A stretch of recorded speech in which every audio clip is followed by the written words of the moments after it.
Hi everybody, my name is Varun Goel. I work as a senior fund manager at Mine Asset Investment Managers and I manage the Mine Asset Small Cap Fund. Today we are going to talk about the very exciting word of small caps. So we have seen almost a 23% correction in the small cap indices in the last 6 to 7 months, and I think a lot of froth has got cleaned up. We do expect that the earnings growth should come back in the small cap space very materially from FY26 onwards. If we look at the biggest reason why we had a correction in the small cap space in FY25 was that the earnings growth slowed down very materially. After 5 years of 27% growth on a CAGR basis, fiscal year 25 will be a year where we will see almost a 15% decline in small cap earnings.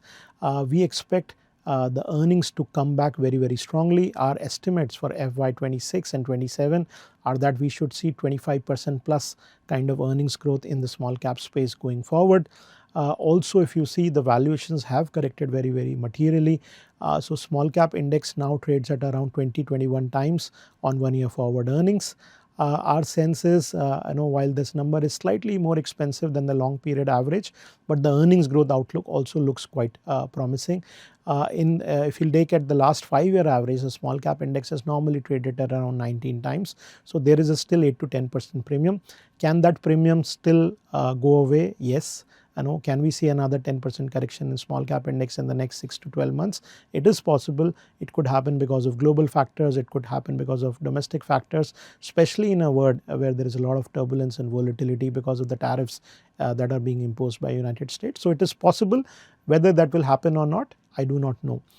But I do believe that calendar year 25, again I would say, is a great year to put money to work in the small cap space, and the benefits of that will be available to the investors in the next 4, 5, 10 years.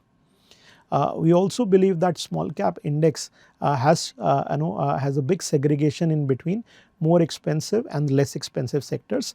There are capital market various companies which are, let's say, exchanges, depositories, asset management companies which are part of the capital market bucket. They contribute around 8 to 9% weight in the benchmark.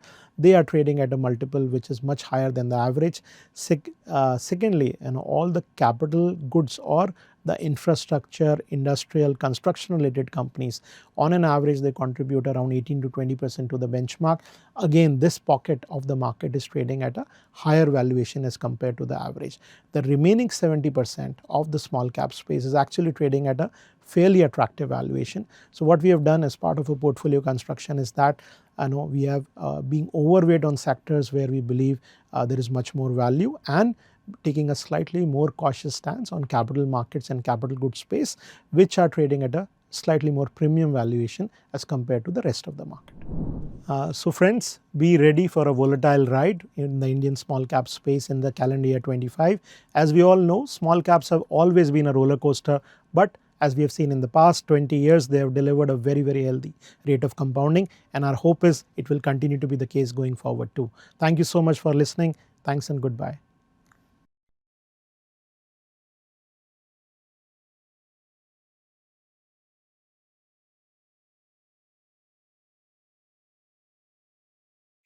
Mutual fund investments are subject to market risks. Read all scheme related documents carefully.